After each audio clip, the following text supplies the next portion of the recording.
EAMCET paper 2 leak అంశంలో కరీంనగర్లో విద్యార్థులు తల్లిదండ్రులు రోడ్డెక్కారు.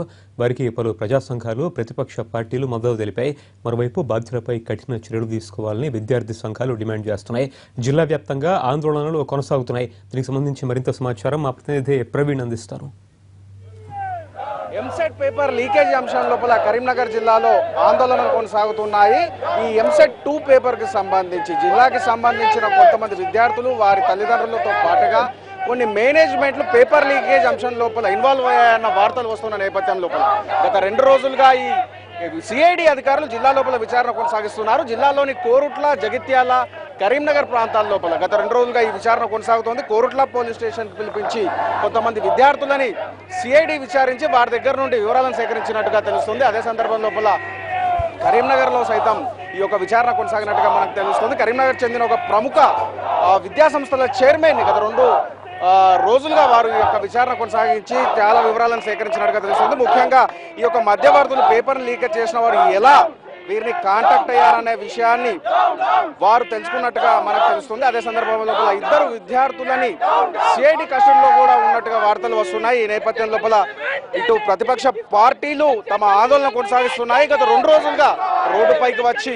ఈ ఎంసెట్ పరీక్షలని రద్దు చేయొద్దు, రిజల్ట్స్ అలాగే కొనసాగించాలని ఒక వర్గం, మరోవైపు రద్దు చెయ్యాలి, ఏదైతే దోషులు ఉన్నారో వారిని శిక్షించాలనే డిమాండ్లు వినిపిస్తున్నాయి. ప్రస్తుతం ఇక్కడ కాంగ్రెస్ పార్టీ, కాంగ్రెస్ అనుబంధ ఎన్ఎస్యుఐ ఇక్కడ ఆందోళన కొనసాగిస్తున్న విషయాలను మనం చూస్తున్నాం. ప్రస్తుతం మనతో పాటుగా కాంగ్రెస్ నాయకులు ఉన్నారు, అడిగి తెలుసుకునే ప్రయత్నం చేద్దాం. చెప్పండి, మీ డిమాండ్ ఏంటి? మా డిమాండ్ ఏం లేదండి. ఎంసెట్ ఏదైతే లీకేజ్ జరిగిందో దాని బాధ్యులైన వారిని వెంటనే శిక్షించాలి.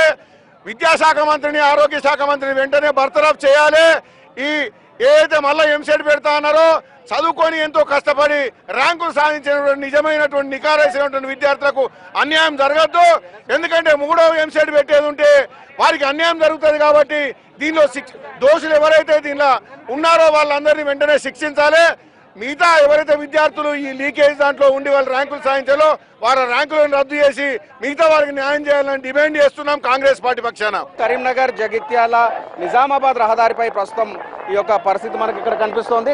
విద్యార్థులు ఈ యొక్క ప్రభుత్వం ఏదైతే ఈ యొక్క ఎంసెట్ పరీక్షలు ఇప్పటికే 3 పరీక్షలను రాసాము, 3 సార్లు చాలా కష్టపడి మెంటల్ టార్చర్ను అనుభవిస్తున్నాం. మరోసారి పరీక్ష రద్దు అంటే మరోసారి పరీక్షకి ప్రిపేర్ కావాల్సి ఉంటుంది. ఇప్పటికే చాలా మెంటల్గా చాలా టెన్షన్ పడుతున్న నేపథ్యం లోపల పరీక్షలను రద్దు చేయొద్దు, రిజల్ట్స్ అని కొనసాగించాలి. ఎవరైతే తప్పు చేశారో వారి పట్ల కఠినంగా వివరించాలి, వారికి పట్ల చర్యలను తీసుకోవాలని వారు చెప్తున్నారు. వారు ఇప్పుడు చూస్తున్నాం ప్రస్తుతం తెలంగాణ చౌక్లో ఇక్కడ ఉన్న పరిస్థితిని. పెద్ద సంఖ్య లోపల ఇక్కడ విద్యార్థులు వచ్చి ఉన్నారు. వారు ఈ యొక్క ఆందోళన ప్రస్తుతం మనం చూస్తున్నాం. ఒక పేరెంట్ ఉన్నాడు ప్రస్తుతం మనతో పాటుగా, ఆయనతో మాట్లాడే ప్రయత్నం చేద్దాం. చెప్పండి సార్. మా పాపకి ఎంసెట్లో మంచి ర్యాంక్ వచ్చింది. ఇప్పుడు దాదాపు ఏపీ ఎంసెట్ రాసాము, టీఎస్ ఎంసెట్ 1 రాసాము, టీఎస్ ఎంసెట్ 2 రాసాము. ఎంసెట్ 2 రద్దు అనేది చేయొద్దండి. రద్దు చేయొద్దు, జీవో పాస్ చేయండి, ఏ విధంగా పాస్ చేయండి. నీట్ 2 అయితే ఎట్లయితే మీరు ఆర్డినెన్స్ ద్వారా అయితే ఆపేసిరో అదే దానికి విధంగా ఒక జీవోని తీసుకొచ్చి దోషులను శిక్షించండి, కానీ మాకు న్యాయం చేయండి. మరో విద్యార్థిని ఉంది, ఎంసెట్ రాసింది. చెప్పమ్మా, ఈసారి నీకు ఎంత ర్యాంక్ వచ్చింది? 243 ర్యాంక్ వచ్చిందండి. నా పేరు ఎం శ్రావణి. ఎంసెట్స్ రాసామండి. ఒక ఇయర్లో ఇంకెన్ని ఎంసెట్స్ రాయాలండి? ఏపీ ఎంసెట్ రాసాం, ఎంసెట్ 1 రాసాం, ఎంసెట్ 2 రాసాం. ఇప్పుడు అది ప్రభుత్వం తప్పు, మాదేమన్నా దోషి ఉందా సార్? మా తప్పు లేనప్పుడు మమ్మల్ని ఎందుకు శిక్షించాలి? మేము ఎన్ని ఎంసెట్స్ అని రాయాలి? ఇప్పటికే డిప్రెషన్. ఎవరైతే తప్పు చేసినారో వాళ్ళని శిక్షించండి, కానీ మమ్మల్ని ఎందుకు అండి బలి చేస్తారు? ఎంసెట్ 2 రద్దు వద్దు అని వారు చెప్తున్నారు. మరొక విద్యార్థి నుండి ప్రస్తుతం మనతో పాటుగా తెలుసుకుందాం. చెప్పమ్మా, నువ్వు ఎట్లా ప్రిపేర్ అయ్యావు? ఇప్పుడు ప్రభుత్వం ఏ నిర్ణయం తీసుకోవాలని కోరుకుంటున్నావు? ప్రభుత్వం ఈ ఎంసెట్ని రద్దు చేయొద్దని కోరుకుంటున్నాను అండి. నాకు టీఎస్ ఎంసెట్ 2లో 89 ర్యాంక్ వచ్చిందండి. టీఎస్ ఎంసెట్లో 101 వచ్చింది. ఇంత ఓపికతో మేము 1, 2 టీఎస్ఏ 2 రాసాము. ఒక రీజనల్ ఎగ్జామ్ 3ోసారి అంటే ఇది ఏంటండి? ఇది అసలు కరెక్ట్ కాదు. ఎన్ఎస్యుఐ కార్యకర్తలను అరెస్ట్ చేస్తున్నారు. గత గంట సేపటిగా వారి యొక్క ఆందోళన కొనసాగుతుంది. కొంత స్వల్ప ఉద్రిక్త పరిస్థితి ఇక్కడ ఉందని మనం చెప్పవచ్చు. ఎన్ఎస్యుఐ కార్యకర్తలను పోలీసులు బలవంతంగా రోడ్డుపై నుండి తొలగిస్తున్నారు.